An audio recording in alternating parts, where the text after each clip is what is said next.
Muy buenos días. ¿Se me escucha? Sí. Voy a moderar este panel en inglés, pero les recuerdo que tienen interpretación simultánea. Good morning, everyone.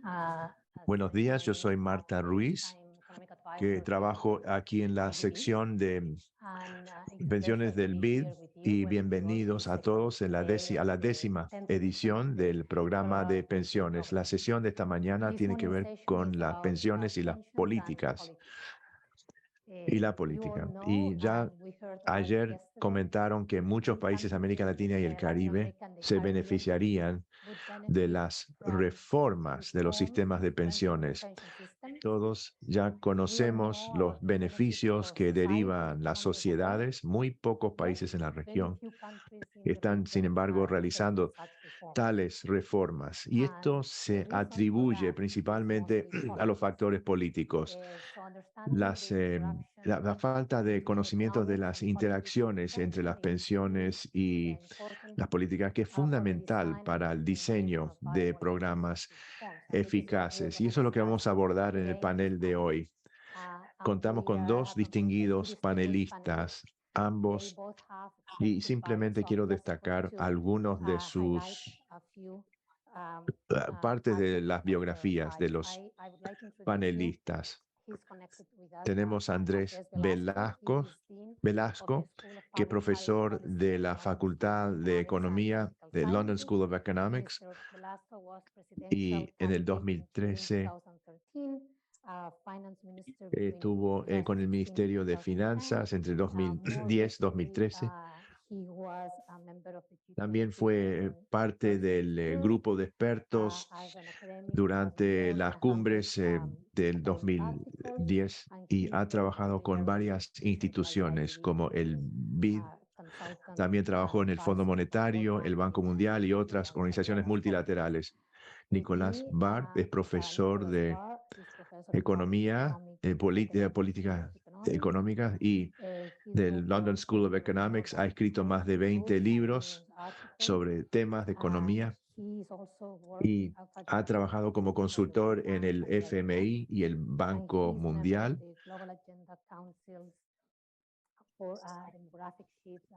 Y también ha trabajado en el Foro Económico Mundial, en varias comisiones, que incluye la Comisión de Políticas de Pensiones. Así que bienvenidos a los dos panelistas. Cada panelista ofrecerá una presentación de 20-25 minutos cada uno, y luego tenemos tiempo para preguntas y respuestas. Profesor Barr, tiene usted el uso de la palabra. Well, good morning to you in the room, and to those of you online, good morning, afternoon or evening, as the case may be. Muchísimas gracias por hacerme sentir como inglés tan en mi casa como con esta lluvia en Washington, y es un placer también estar aquí compartiendo este panel con mi colega Andrés Velasco. Yo solo lamento que no está presente aquí en la sala, y lo que voy a abordar tiene que ver con un esfuerzo, un trabajo conjunto que hice con Peter Diamond de MIT. Aquí planteamos el problema. ¿Cuál es el problema? Bueno, las pensiones son un mecanismo que ayudan a aquellos de ustedes, aquellos que son más jóvenes, de transferir el consumo a personas cuando ya son mayores. Las pensiones deberían diseñarse, mantenerse con una perspectiva de largo plazo. También las reformas tienen que contar con una perspectiva de largo plazo. Sabemos que lograr todo esto es difícil. Ahora, aquí se trata de un problema político, y el problema político es la incertidumbre. Ahora, yo sigo pensando que hay una distinción, que la distinción entre el riesgo y la incertidumbre es enorme. Con el riesgo uno tiene una idea más o menos razonable de la probabilidad de la distribución. Sabemos que existe la probabilidad que alguien va a quebrar una pierna en Washington, pero con la incertidumbre no se puede cuantificar es un problema mucho más difícil y pronosticar el futuro, que es parte del diseño de pensiones, involucra múltiples incertidumbres, las incertidumbres económicas, las incertidumbres técnicas. Cuando vemos si la inteligencia artificial va a redundar, terminar en el final de la humanidad, también el medio ambiente, el clima. Sabemos que el cambio climático provocado por el ser humano está recalentando el planeta, pero ¿hasta qué punto los avances tecnológicos podrán introducir políticas eficaces? Ahora, para el individuo, las incertidumbres incluyen incertidumbres sobre los futuros ingresos, el futuro de la familia, cuántos hijos tendrán, las edades de los hijos, requerirán cantidades de dinero porque deciden asistir a una universidad costosa y luego pasan a estudios de posgrado. Uno nunca sabe. Y también hay incertidumbres en relación a la esperanza de vida. Desde la perspectiva de las pensiones, las incertidumbres incluyen el futuro crecimiento económico, las futuras tendencias en el mercado laboral, los rendimientos de futuros activos, futuras tasas de inflación, eventos catastróficos como las pandemias, las guerras y futuros cambios sociales. Por lo tanto, se trata de un grave problema político con respecto a la incertidumbre. También tenemos un problema político bastante grande que tiene que ver con las presiones de corto plazo. Cuando enfrentamos, por ejemplo, el COVID, Perú permitió que los trabajadores retiraran la mayoría de los ahorros en las pensiones. Ahora Chile, con un poco más de prudencia, Chile permitió que los trabajadores retiraran un 10% de los ahorros de pensiones en 3 ocasiones, lo cual redujo el total de las pensiones en un 25%. En Francia intentaron aumentar la edad para calificar a recibir una pensión a 64 años. Esto generó disturbios en las calles y demostraciones. Y para uno que está de afuera, es interesante. Todos los países tienen sus diferentes prioridades y varían. Por ejemplo, en Francia es la edad de las pensiones. Ahora, en Gran Bretaña, si uno sugiere introducir, por ejemplo, planes de seguro médico, ahí se arma un escándalo. En algunos países, uno puede hacer las reformas con más facilidad que en otros. En Grecia y en Italia, durante años se habló de ajustes en los beneficios y contribuciones y cuando estalló la crisis económica del 2002 se armó otro escándalo y los beneficios de las pensiones tuvieron que sufrir recortes draconianos. En Argentina y Hungría, las acumulaciones de financiamiento de pensiones fueron de hecho nacionalizados. ¿Qué se puede hacer para abordar estos problemas? Hay varios enfoques que se han ideado para abordar la doble problemática de la incertidumbre en el futuro y las presiones políticas. Tenemos ajustes basados en reglamentos, restricciones sobre la capacidad de los políticos de introducir cambios al sistema de pensión y también diseños de poder compartir los riesgos. Vamos a empezar con los ajustes basados en reglamentos, que tiene ventajas porque esto reduce las presiones políticas de corto plazo para postergar malas noticias, facilita en algunos casos acomodar la incertidumbre sobre el futuro. Un ejemplo, si uno vincula la edad de pensión a la esperanza de vida, a medida que la esperanza de vida sigue aumentando a través del tiempo, la edad mínima de recibir pensiones también aumenta y uno no tiene que pronosticar la esperanza de vida porque está flotando de acuerdo a la realidad. Esto facilita los ajustes y esto ayuda también a aumentar o modificar las expectativas. Si sabemos que si las pensiones se van alineando a la tasa de inflación, sabemos que la canasta de consumo también se protege. Y por lo tanto, ¿Qué tipo de reglamentos existen?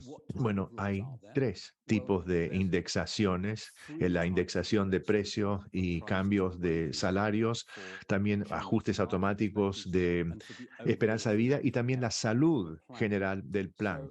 La indexación de precio y cambios de sueldo, que son las políticas de la mayoría de los países, parecería ser bastante sencillo e intuitivo, pero en realidad es bastante complicado.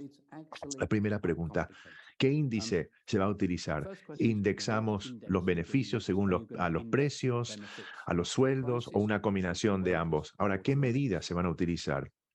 Si los precios se utilizan, ¿cuáles son los índices de precios? ¿El precio al consumidor o definiciones de precio al consumo? ¿Y se utiliza un índice de precio general o para las pensiones se utilizará un índice de precio que tiene que ver con la canasta de consumo de los adultos mayores? Si se va a indexar según los sueldos, es el promedio de salario basado en la norma general de horas trabajadas. Esto incluye horas extra. Consideramos todos los salarios o se hace algunas deducciones. Ahora, una vez que se decide el índice, hay que aplicar los beneficios y los pagos, pero en un plan definido de beneficios hay que también aplicar al nivel más bajo de ganancias, en donde las personas empiezan a pagar cotizaciones, y también el máximo en que se aplican las cotizaciones. Entonces, ¿cuál es el índice? ¿Cuáles son las medidas? ¿Y a qué se aplica? ¿Y con qué frecuencia se aplica el índice? ¿Será de forma anual, que para bajos niveles de ingreso sería adecuado? Si son altas las tasas de inflación, tiene que indexarse más de una vez al año.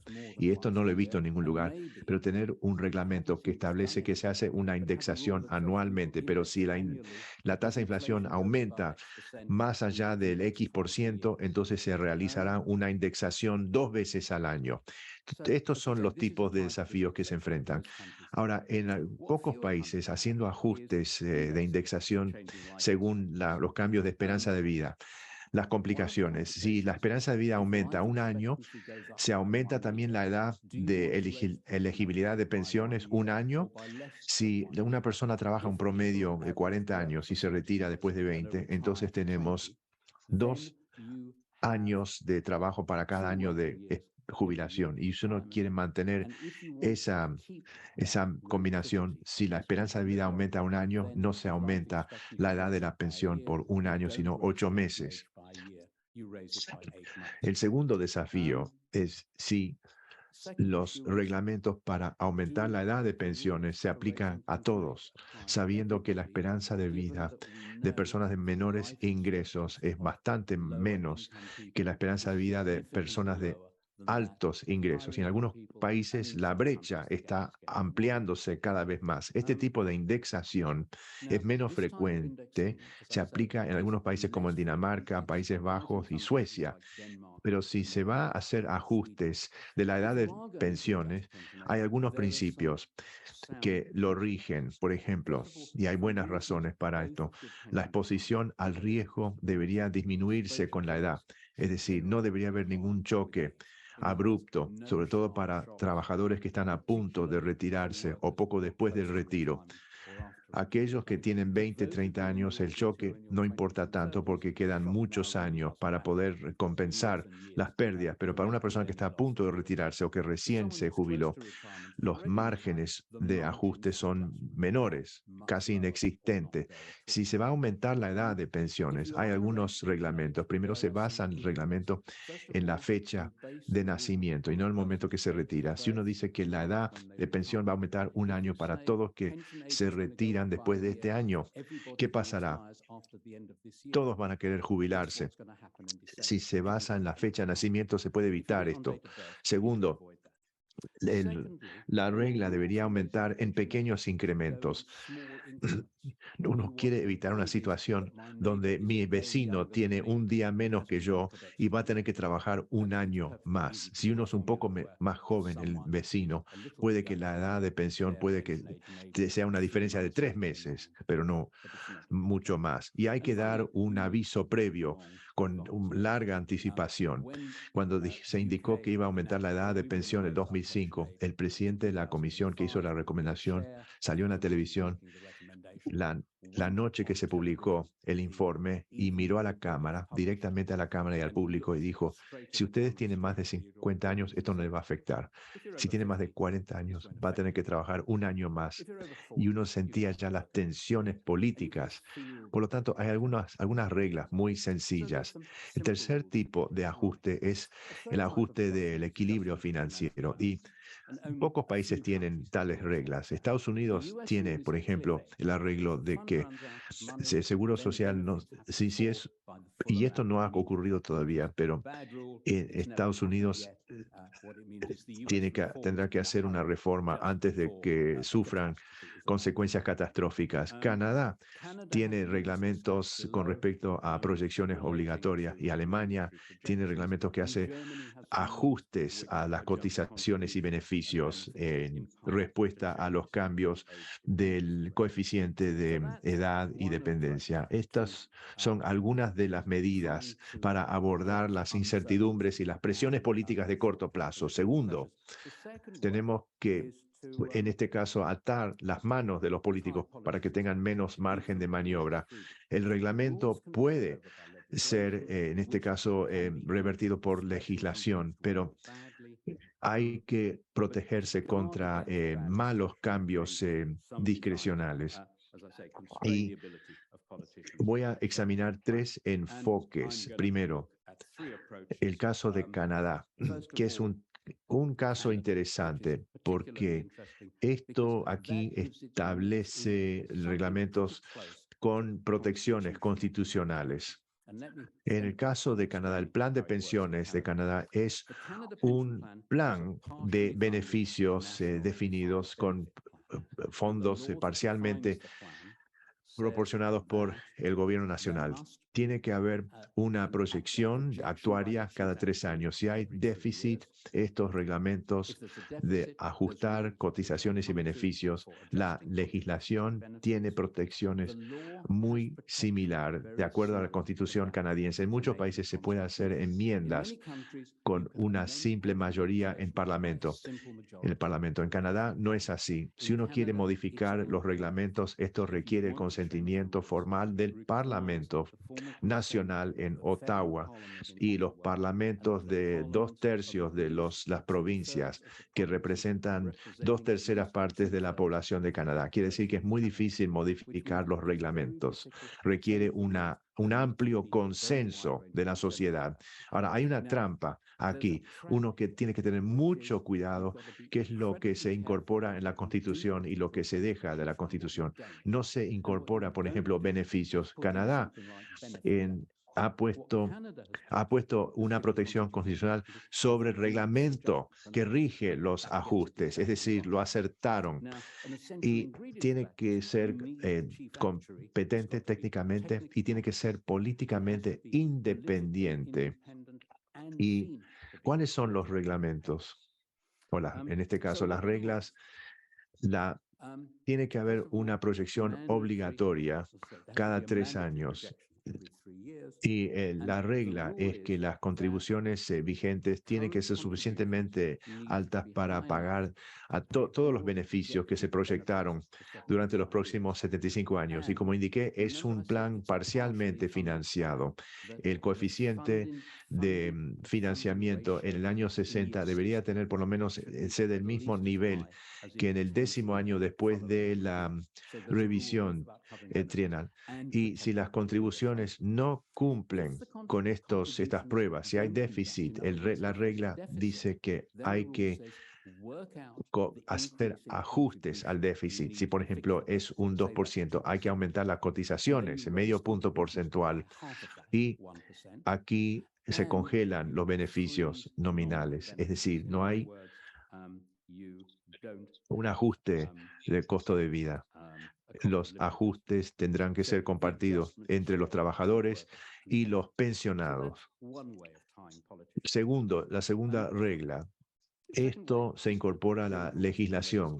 Esto es el caso de Suecia. Voy a saltar el caso de Suecia porque quiero mantenerme dentro del límite del tiempo que me asignaron. Pero lo más importante es que en Suecia los beneficios de los trabajadores se determinan, entre otros factores, la esperanza de vida de cohorte del trabajador cuando se retira. Cuando yo me retire, la pensión que voy a recibir será menor si mi cohorte vive más que el cohorte anterior. Es decir, hay ajustes automáticos que toman en cuenta la esperanza de vida. También hay un cálculo anual del saldo financiero del plan, y si hay déficit, entonces la tasa de acumulación de los trabajadores se disminuye, la indexación de los beneficios de los pagos es menos, los pagos son menos generosos, y en Suecia la regla es bastante exigente. Si hay déficit,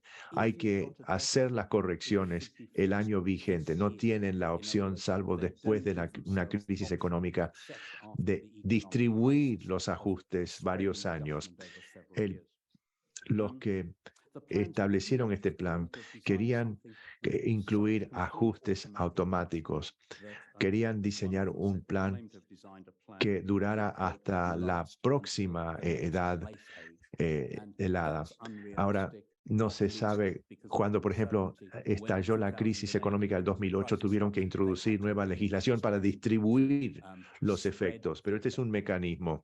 Un tercer intento de restringir la libertad de los políticos tiene que ver con las costumbres y las prácticas. En Suecia se estableció un grupo multipartidario en los años 90. Una vez que se establecieron las reformas, mantuvieron las pensiones como guardianes de la reforma, y esto duró y logró detener a los políticos durante muchos años. El grupo tiene menos poder últimamente porque su conformación no refleja la composición del Parlamento de la misma manera. No es tan eficaz, pero en Suecia duró y tuvo éxito durante muchos años. Ahora quiero pasar al último mecanismo en donde se puede, en que el diseño de las pensiones ayudan a disminuir las dificultades políticas. Me refiero a los planes que comparten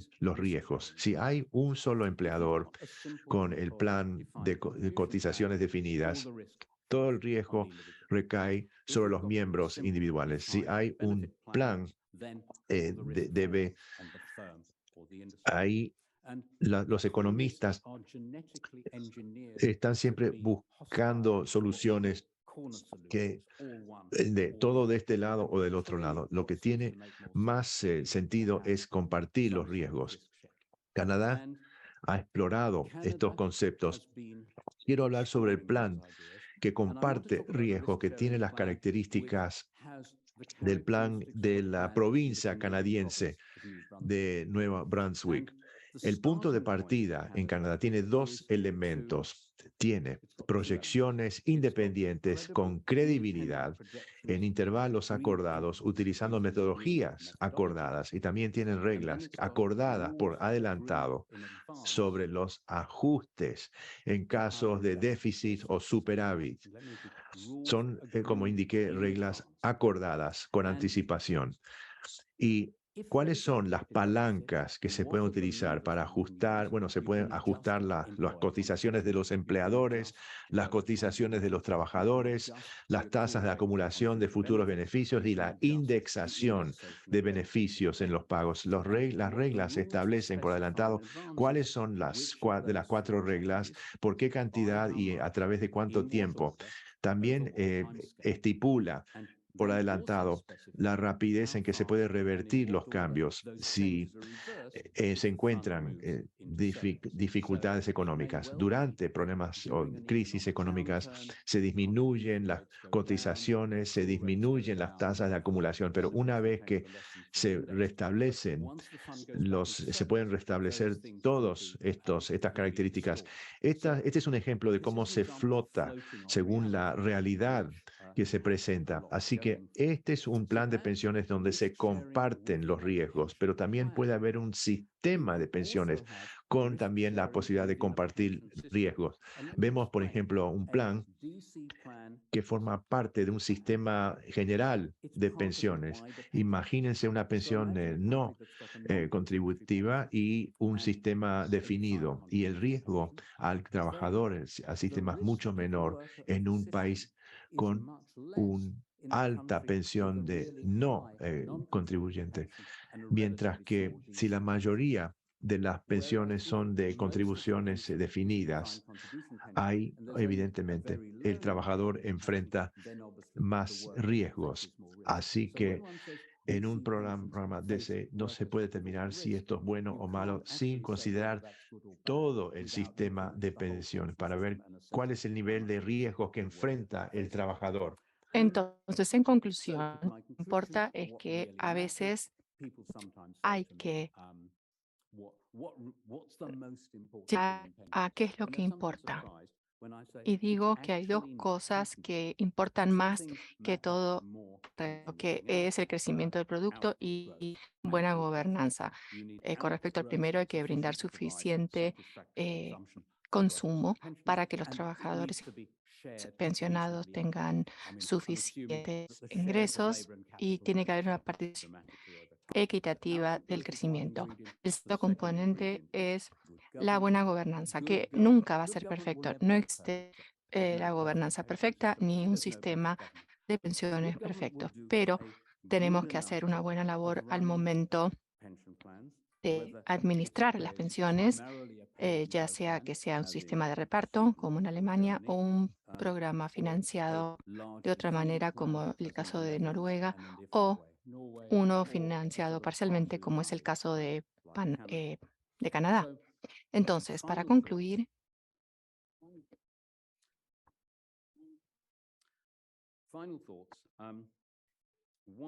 uno, hay que anunciar los cambios con la mayor antelación posible, porque las sorpresas causan shock.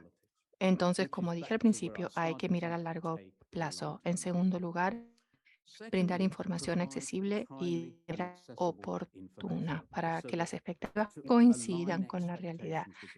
Creen, entre ellos yo incluido, que uno de los motivos por el cual por la crisis de las pensiones en Chile es que en la década de 80 la gente creía que iba a percibir más de lo que el sistema estaba diseñado para generar. Entonces, hay que fijar expectativas que sean irreales. Yo soy académico y Andrés estuvo trabajando en el terreno y yo diría que fue un ministro que acordó aumentar el presupuesto en el 1% del PBI y el día que es mucho más complicado de lo que yo estoy diciendo. No soy tan bobo como parezco y es porque soy académico y no político. Muchas gracias.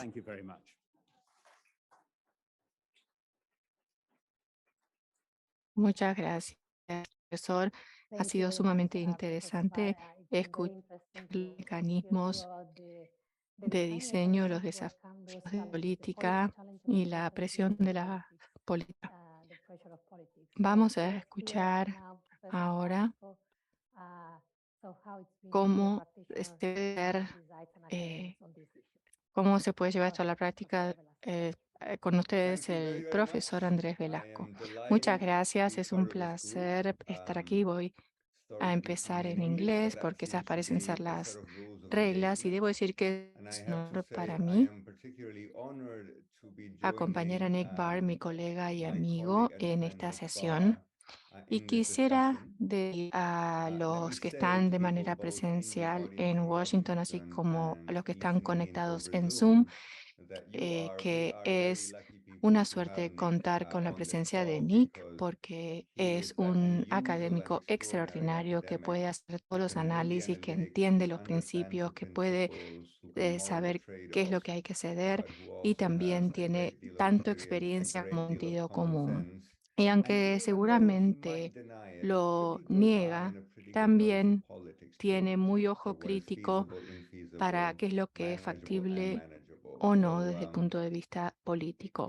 Lo que voy a referir, además de lo que dijo Nick, es que estoy de acuerdo, es decir, pensar a largo plazo, hacer las cosas de manera sencilla y tener un buen gobierno de los fondos, pero lo que quiero hacer es hablar un poco de mi experiencia y no simplemente contarles anécdotas, sino extraer conclusiones de la experiencia en Chile, tanto con la reforma como gestión de la reforma del sistema de pensiones y qué es lo que tienen que tener en cuenta los formuladores de políticas y cuáles son las posibles soluciones. Entonces, si me lo permiten, voy a compartir la pantalla. ¿La ven? Muy bien.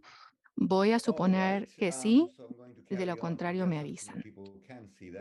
Entonces, yo fui ministro en Chile de 2008 a 2010, soy macroeconomista de formación, así que aprendí un poco del tema de las pensiones en la facultad, pero no soy experto académico como Nick Barr, pero sí tuve la oportunidad de participar de una reforma del sistema pensional que se lanzó en el año 2006 en Chile y que finalmente se convirtió en ley en 2008 y la foto que ven ahí es de la presidenta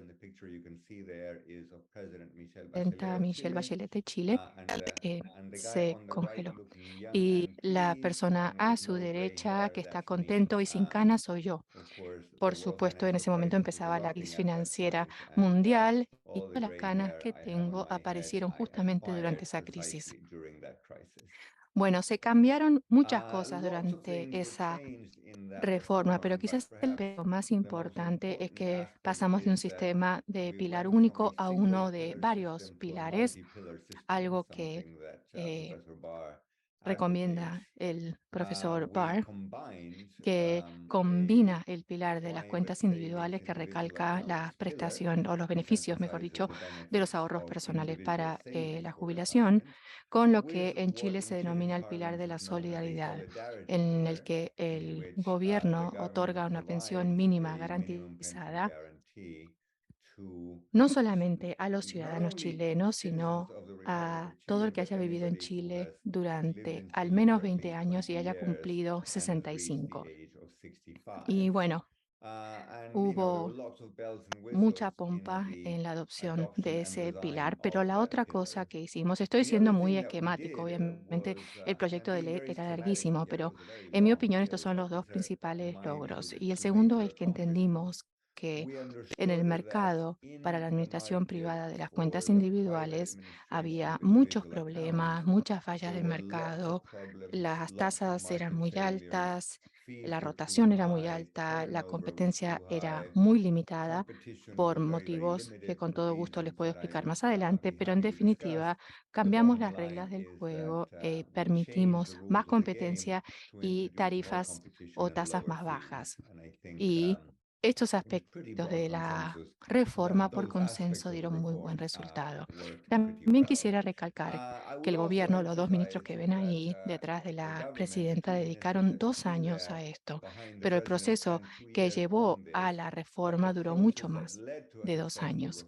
Implicó al menos una década o más de investigación académica y debates.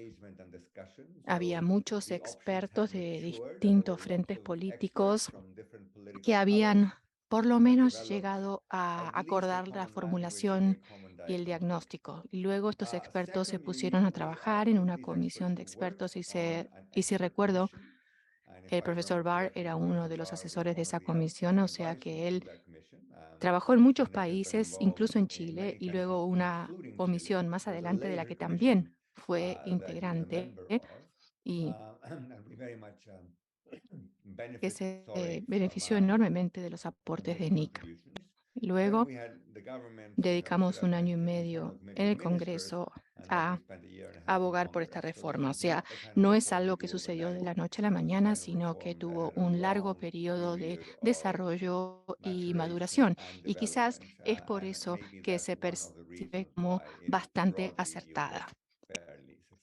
Acá tenemos algunas lecciones y principios, cosas que aprendí estando en el gobierno y que traté de plasmar en la reforma. Y luego, a título más general, cosas de las que aprendí sobre las pensiones en el trabajo práctico del día a día, no solamente en el gobierno de Chile, sino con instituciones como el BID y otros gobiernos de la región y gobiernos de otras partes del mundo también, de Sudáfrica hasta Egipto y muchos otros lugares también.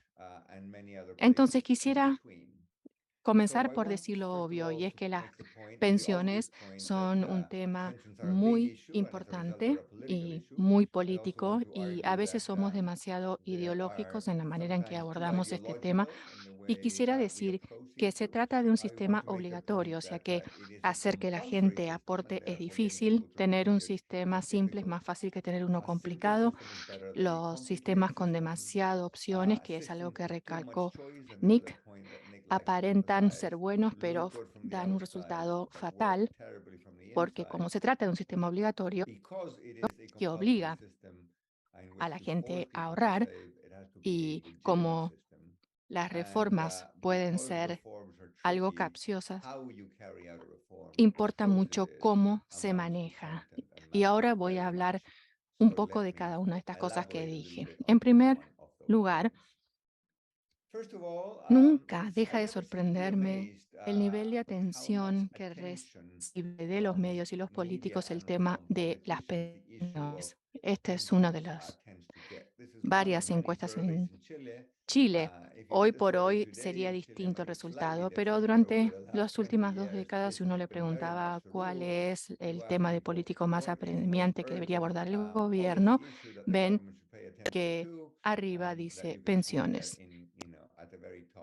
El que sigue en amarillo es la delincuencia y seguridad en las calles, que era un problema en ese entonces cuando se hizo esta encuesta, y pues, lamentablemente sigue siendo un problema importante. Entonces, no sorprende que la gente se preocupe por las pensiones, pero hay una cierta paradoja.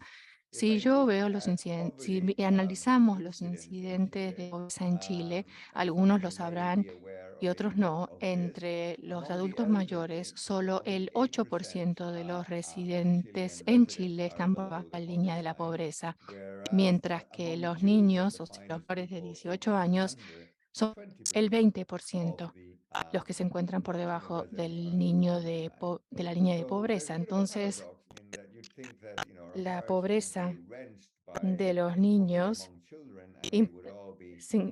uno supone que va a ser lo que los políticos tienen que trabajar por la presión de la gente, pero no es,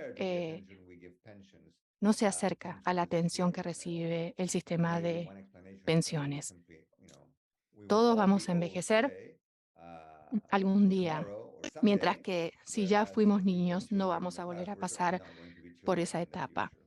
Entonces, el tema político más apremiante es el tema de los jubilados o los que están a punto de jubilarse, que votan más y con más frecuencia que los jóvenes. Y no me refiero a los menores de 18, sino a los que mayores de 18, sobre todo los alumnos universitarios y los jóvenes de 30 años, o sea, que tienen más peso político. Eso es lo primero que hay que tener en cuenta.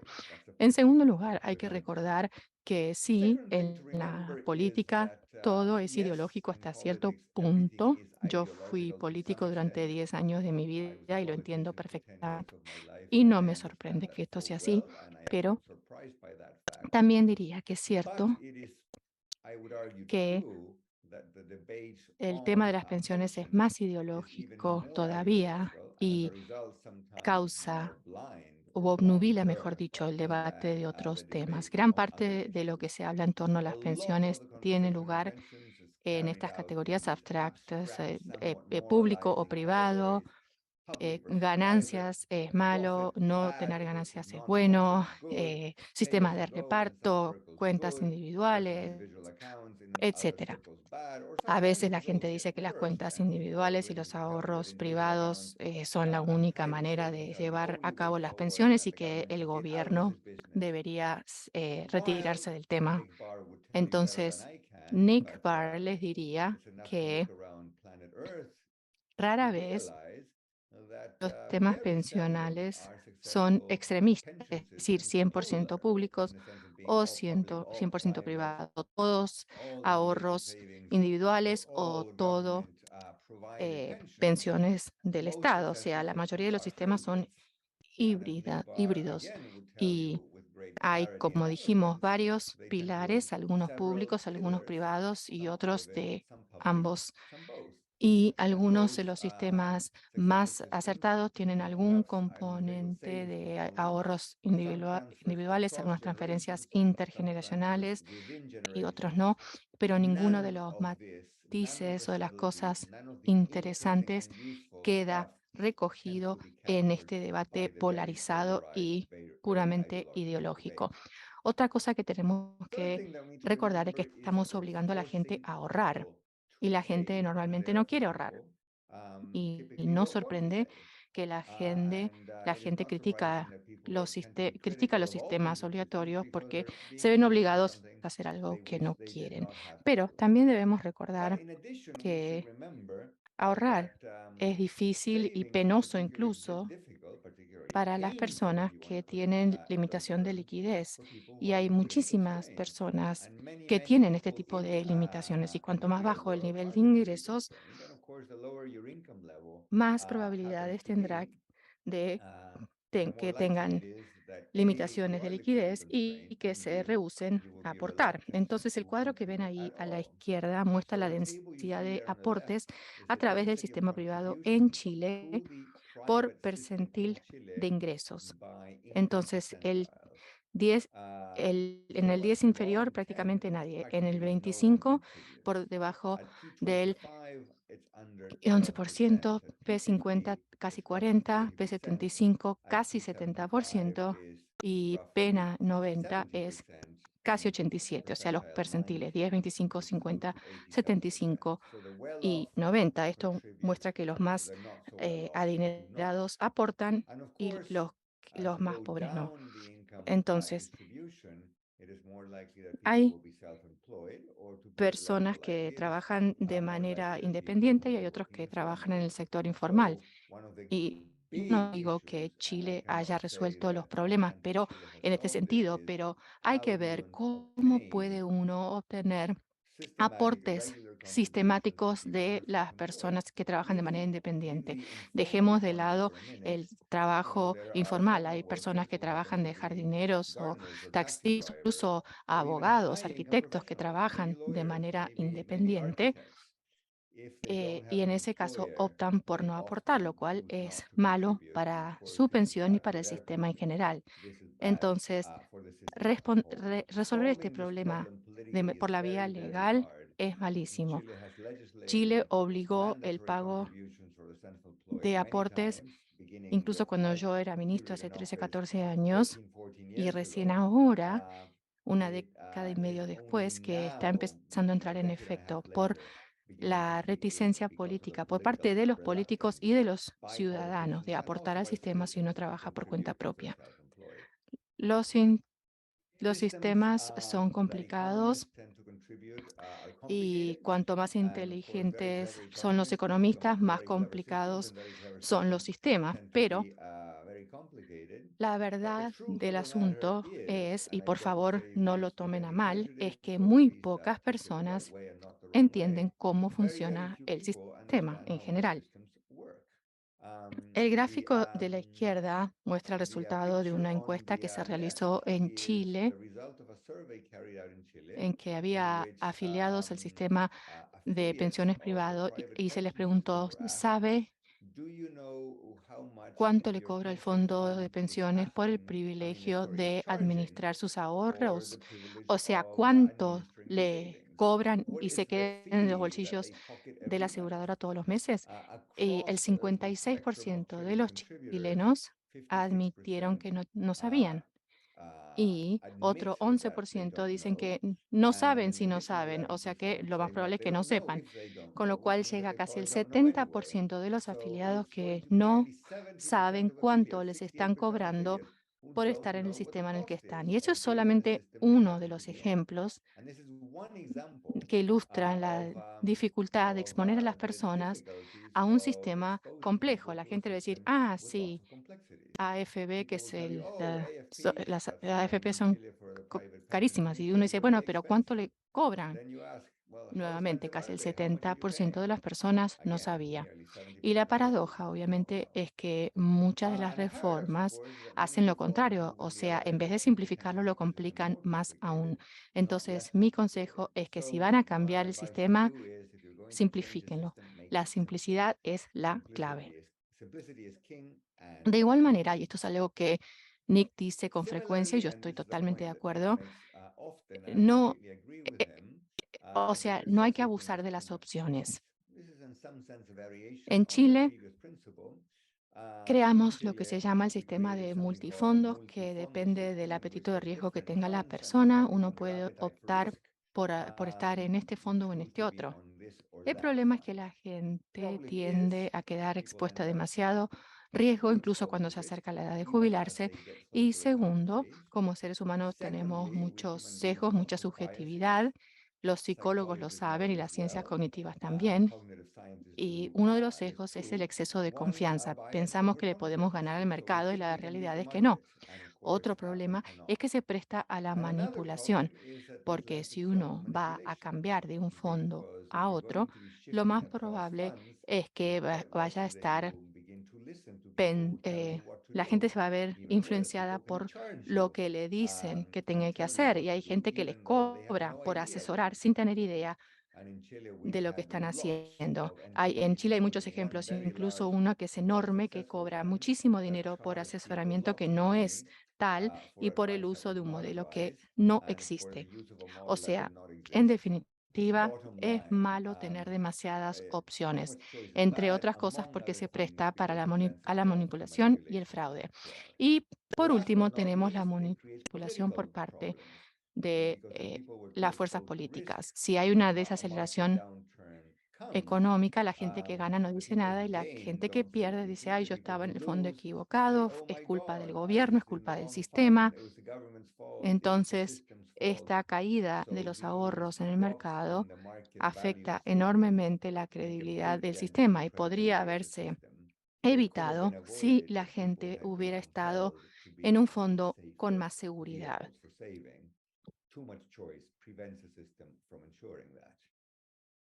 Ya estoy por terminar. El siguiente punto, que es algo obvio, pero no se recalca lo suficiente, los sistemas pensionales, ya lo dije, creo, es un sistema de ahorro forzoso. Y cuando uno le dice a la gente que tiene que hacer algo que por su cuenta no haría, tiene que asegurarse que esta gente confíe en esta institución que está tomando el dinero. Y cuando uno le dice a un joven, deme su dinero y se lo voy a devolver esto, más de acá a 20 o 30 años un retorno. Pero para que esto funcione, el sistema tiene que ser legítimo y la verdad es que la mayoría de los sistemas que existen en la región no son así. El sistema público no lo es y el sistema privado tampoco. Y nuevamente a la izquierda, no voy a dar detalles, pero estas son las quejas que tiene la población chilena con respecto al sistema y dice que no es fiable el sistema, que es demasiado caro, que las empresas ganan demasiado dinero, etcétera, etcétera. Entonces, ¿cuál es el problema? Bueno, si el sistema no tiene legitimidad, la gente en primer lugar lo critica, segundo trata de socavarlo políticamente y algo más inmediato, en el momento que pueda retirar el dinero lo hace. Nick ya lo mencionó y yo quería simplemente subrayarlo. Perú y Chile durante COVID permitió que la gente retirara su dinero. Creo que fue una política mala, miope, pero no sorprendente, en definitiva, dada la baja estima que siente la gente que tiene el sistema. Entonces, hay personas que retiraron el dinero y lo gastaron de inmediato, pero otras retiraron el dinero para saldar deudas y algunas incluso pusieron el dinero en su cuenta corriente. O sea, no querían el dinero para gastarlo, por lo menos no mucho. Simplemente retiraron el dinero porque no confiaban en las administradoras. Pero por supuesto, terminaron peor porque en la cuenta corriente, con la inflación y la baja tasa de interés, terminaron perdiendo el dinero, mientras que en la administradora de fondos algo sube y, el interés. Entonces, la agitación política dio a una situación en la que hay personas que están mucho peor hoy por hoy de la que hubieran estado si se hubiera sabido que la causa raíz era la falta de legitimidad y la falta de confianza en el sistema.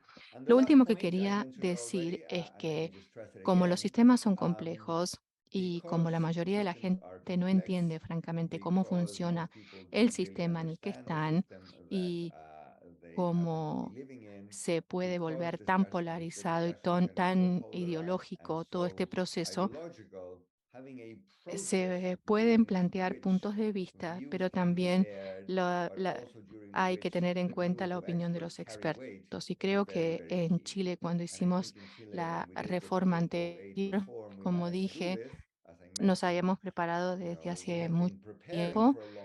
Tuvimos que aprender a equilibrarnos antes de antes de lanzarnos al mar para estar preparados para cuando vengan las olas. Tuvimos un papel muy fuerte en dos reformas, e incluso la segunda en la que participó NICPAR de manera más directa. La comisión de expertos propuso los pilares de la reforma, que fue bueno para el contenido técnico y para la legitimidad también de la reforma, y de hecho ayudó a fijar como el marco del debate y mejorar las perspectivas de que se aprobara en el Congreso. Entonces, el proceso siempre importa.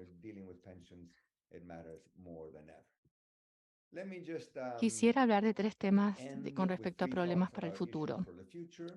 Uno, podemos hacer mucho con la arquitectura de los sistemas pensionales, pero los sistemas pensionales están por encima de las infraestructuras y el mercado laboral. Si el mercado laboral es malo, si no hay trabajo o hay trabajo mal remunerado o la gente que trabaja de manera errática o inestable en el mercado laboral, obviamente los aportes van a bajar y las pensiones van a ser deficientes. Entonces, una pregunta es, además de pensar en las reformas de los sistemas pensionales, ¿podemos pensar en reformas de los sistemas laborales, de los mercados laborales? Yo soy optimista y para mí hay que reconocer el pésimo desempeño del mercado laboral durante la pandemia. A diferencia de los países desarrollados, no podían hacer subsidios de desempleo porque había muchos que trabajaban, la gran mayoría, en la informalidad. Entonces, tuvimos que llegar a un acuerdo político creo que tenemos que llegar a un acuerdo político para reformar los mercados laborales. Eso por un lado. En segundo lugar, no creo que las cuentas individuales y los ahorros privados son la respuesta mágica, la panacea, pero como dije anteriormente, la mayoría de los sistemas que prosperan son híbridos, tienen varios pilares y uno de los cuales es un pilar de cuentas individuales de retiro. Pero esto se delegitimiza en Chile, Argentina, México y otros países. Entonces, ¿podemos hacerlo más legítimo? ¿Podemos darle un nuevo rostro humano? Una opción con el sistema actual de Chile, que se está explorando y me parece que es acertado, es cambiar el modelo y como separar las dos funciones que hacen las AFPs. Por un lado, administración de fondos y por otro lado, todo el tema del back office, o sea, llevan cuenta de los aportes, pagan las pensiones, etcétera. No hay necesidad de que estas dos funciones estén en una misma en la misma categoría. Lo puede hacer el gobierno o un contratista puede hacer todo el tema de back office para que las administradoras de fondos de pensiones no tengan que incurrir en estos costos. En vez de tener 3 o 4 o 5, pueden tener, no sé, 20 o 25, lo cual permite mayor competencia, lo cual a su vez va a bajar los gastos y va a hacer que el sistema sea más eficiente y más legítimo. Desde el punto de vista legal no es fácil de lograrlo, pero creo que se puede hacer. Y por último, como hemos tenido situaciones en donde las cotizaciones eran muy esporádicas y creo que queda claro que los gobiernos tendrán que ofrecer subsidios para esa generación en transición que llegan a la mitad del sándwich. De ver cómo pagamos esto. Hay que aumentar los impuestos o se deriva de los ingresos generales. Otros dirán, no, no vamos a aumentar los impuestos. Tenemos subsidios establecidos e incorporados en el sistema. Quiere decir que en cierta medida altos, sabemos que los impuestos sobre el trabajo vinculado con la oferta laboral no son impuestos muy eficientes. Entonces, este es un tema que requiere una mayor consideración y debate político. Creo que me sobreextendí, así que voy a detenerme aquí y muchísimas gracias. Es un placer estar aquí compartiendo estos momentos con los panelistas. Gracias.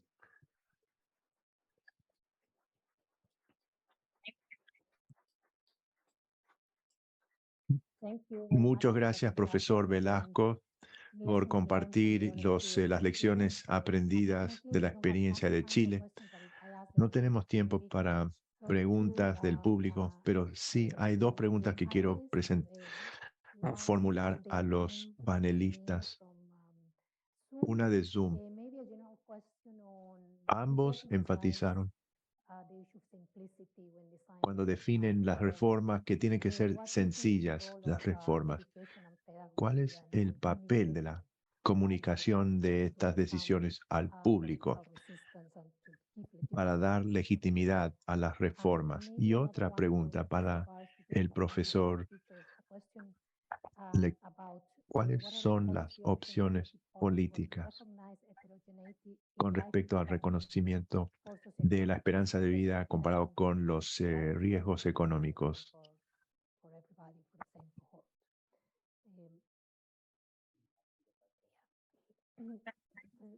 Conocer la heterogeneidad de la esperanza de vida por razones socioeconómicas. Lo voy a dejar ahí. ¿Quiere empezar el profesor Barr?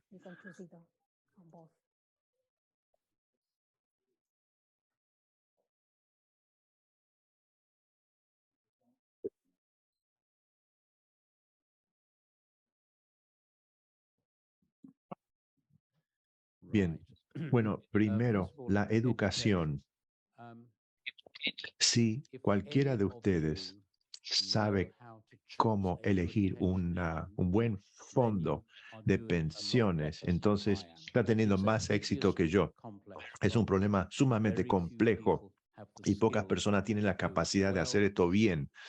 Ahora, aparte de eso, las personas pueden tener una vida enriquecida sin preocuparse de las pensiones. Muchas personas no toman buenas decisiones y hay otras cosas que hacer. Por ejemplo, cuando nosotros asesoramos el gobierno australiano, el principio era que si alguien quiere tomar decisiones sobre las pensiones y el retiro, el sistema debería ayudarles en esto. Pero el sistema también debería funcionar bien para ayudar a aquellas personas que no deciden ninguna alternativa. Y eso debería debería ser otra opción. Peter Diamond, de MIT, uno de los principales teóricos de su generación, estábamos trabajando sobre el tema de las pensiones y dijimos que las personas no pagan o no prestan suficiente atención a temas de pensiones. Ahora, hay una nota al pie de página. Esto también se aplica a los dos autores de este libro. Yo tengo mejores cosas que hacer. Puedo venir a Washington a jugar con mis nietos. Es decir, las personas, la educación financiera general debería ser obligatoria en la escuela secundaria, mientras también las personas que utilizan o cargan todo en la tarjeta de crédito. Las personas entienden eso, las personas entienden que tienen que ahorrar para la jubilación. Buena información, pero más allá de eso no es importante. Ahora, la segunda pregunta. Tener que hacer ajustes con respecto a la esperanza de vida en los diferentes grupos socioeconómicos es un terrible problema. Hay situaciones que se pueden, donde se pueden disminuir o mitigar los impactos, pero hay que tratar de cerrar la brecha, por ejemplo, con la salud pública. Uno puede decir que alguien puede jubilarse. Si uno dice, las personas se jubilan si contribuyen durante 40 años a la pensión, quiere decir que las personas que empiezan a trabajar de una edad más joven, personas que no terminan los estudios, pueden contribuir más, pero también puede pagar a los que ganan menos una mayor pensión por dólar de las cotizaciones. El sistema, por ejemplo, el Seguro Social de Estados Unidos tiene ese ajuste de redistribución y una justificación es que compensa parcialmente el hecho de que aquellos que ganan menos recolectan sus pensiones en menos tiempo, pero no es una pregunta